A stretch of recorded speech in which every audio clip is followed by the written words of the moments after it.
What's up, everybody? We're back. This is the third update video for my Achilles tendon injury. I appreciate you coming back to the channel. If you have made it this far in the series, I appreciate it. For those who have no idea what I'm talking about, I have a couple of videos you can go back and take a look at. But at the end of the day, I ruptured my Achilles tendon on Friday, May 23rd, riding BMX bikes. And I have just kind of been giving an update a little bit about my journey and where we're at. So I'm excited to say that we are now in the rehabilitation phase. Now, a little bit of backstory is I did uh, just about, yeah, so we're about 3 weeks out in which I went to my last orthopedic visit. And at that point in time, the doctor had said, hey, listen, like you're able to, get into rehab. Um, we really don't need to be working so closely at this point. You're healing up quite nicely. And so that was exciting for me. Now, this particular facility that I go to, they do have a rehab facility there. Now, prime example of judging a book by its cover. This is exactly what I did. But upon going to the doctor, you walk into the building and the first door you see on the right hand side is that rehab facility. And when I looked in the rehab facility, it seemingly was our grandparents' demographic, right? So I was like, I don't know. I don't, whatever. So, long short, I took the liberty of trying to find a place that could deal with athletes or sports medicine because with my type of injury and what I do as far as riding BMX bikes at a high level, falling, running off the bike, so on and so forth, I want to make sure that I got the utmost attention to getting this back to as good as it could get. And so in doing so, I had a lot of great recommendations from people. Thank you to all those people that sent me those recommendations. Um, but my insurance, I didn't realize was going to be a thing. Like, it's one thing to not have insurance, but it's another thing to have insurance and then essentially they don't take it, right? So most of everybody that's probably watching this video understands how insurance works. There's HMO and then there's PPO. And so the facilities that I was visiting all require HMO and I have PPO. I hate the fact that I have PPO, but there's perks to each side. Regardless, I wasn't able to really find a facility that I felt would be trustworthy. And so I tucked my tail back in my leg, between my legs rather, and I called my doctor, my ortho, and I was like, hey, can you set me up with with the rehab facility? Now, by this time, I had probably wasted 2 weeks, right? So in those 2 weeks, I'm walking around, but the Achilles is very tight, especially as it's healing, as you can imagine. So I can't really walk that fast. It almost, for me, I almost wanted to put the boot back on. And so I knew that I needed to start getting into therapy so I can get this thing back in action. So made the call, spoke to them, and I'm candid. Like I'm very honest when I talk to people. And I literally told the lady, I said, listen, I didn't go to you guys day one because it looks like you only work with elderly people, which is totally fine. But, you know, I want to be looked at in at a different light. And she's like, oh, you're not the only one that would assume that. Looking in the door, you would see that and assume that this is. But she's like, hey, listen, we're next to the college, and we deal with athletes from the college all the time. She said Achilles, ACL, MCL, surgery, rehab. She's like, we're dealing with real athletes. So she said, it's not uncommon to get that drift when you just look in the door, but really, we do deal with all these athletes. And I was like, cool, I'm an idiot. So fast forward to this past week. Again, today is Friday. I started on Wednesday and went in and got, hold on, my cat's trying to get in my backpack here. There. Sorry, my cat, pain in the ass. You've seen her in a couple other videos. But yeah, started Wednesday, and obviously they had to assess the Achilles as far as what movement range of motion I have. So we did a bunch of different testing, some actual physical movements, and then some just like measurements with whatever tools they have.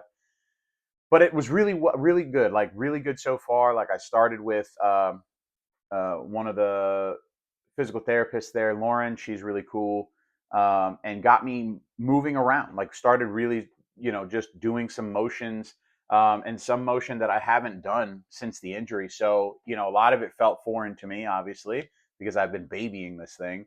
But now is the time to get into it. So we did about 30 minutes of like intake and like her doing whatever she needed to do, research and seeing where I'm at. And then we did about 30 minutes of physical movement, different exercises.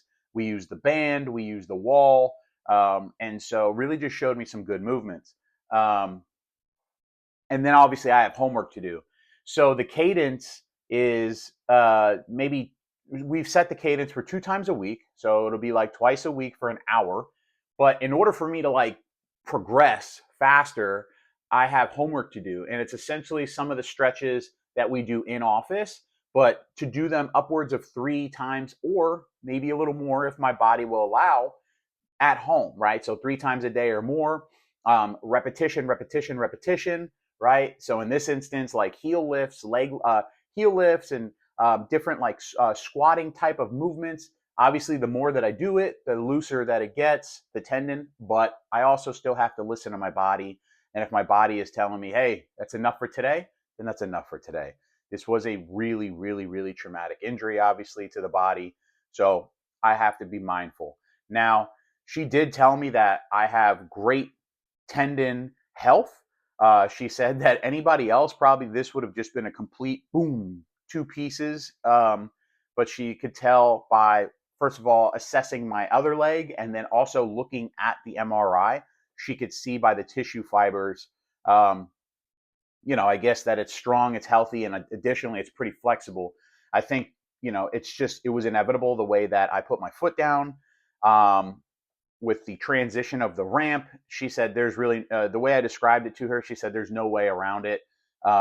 Just the angle that I was at, there was no way to get out of this. So, but she said that anybody else, probably their tendon would have just exploded in their leg and they would have needed some sort of surgery. So that makes me happy.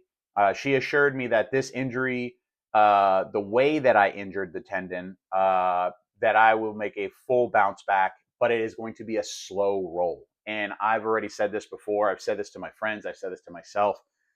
In no way, shape, or form am I in a rush to re-injure this, right? So when this happened in May, the moment it happened, shout out to my boy Nick that was with me that day. I just looked at him and I already knew, like, I already said to myself in that moment, I knew what happened, first of all, because I told him, I said, this was my Achilles. I know it is. And two, I know that I have a year or more ahead of me before I get back on the bike. And I'm saying all this to say that, yeah, I'm not in a rush.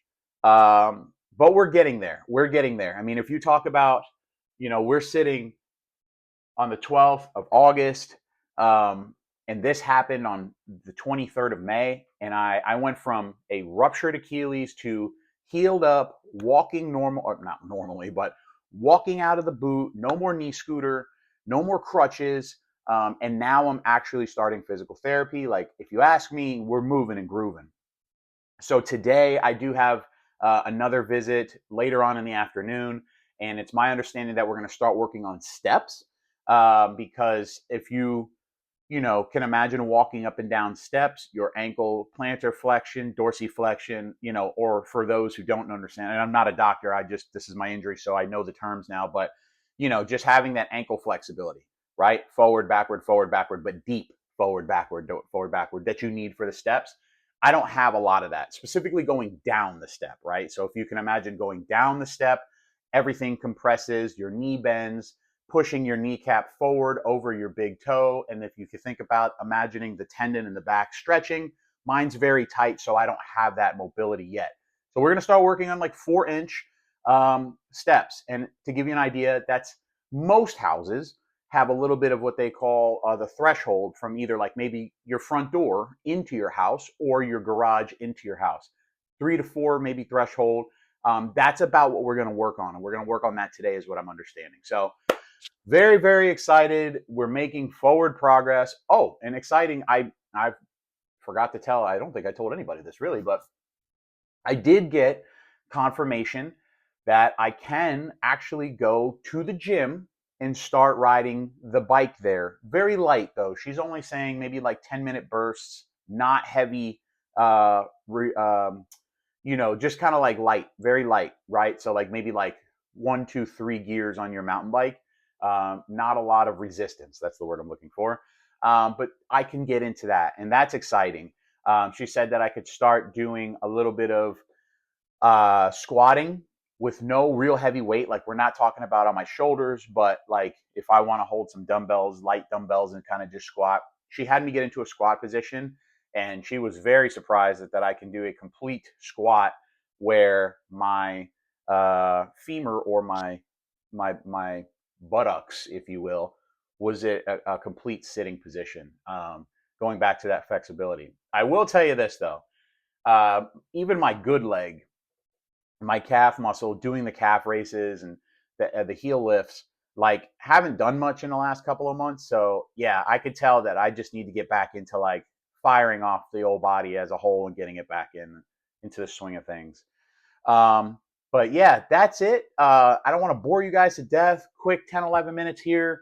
I am working on some new video stuff. Again, I did take a couple of weeks off. Admittedly, I had 3/4 of a video made.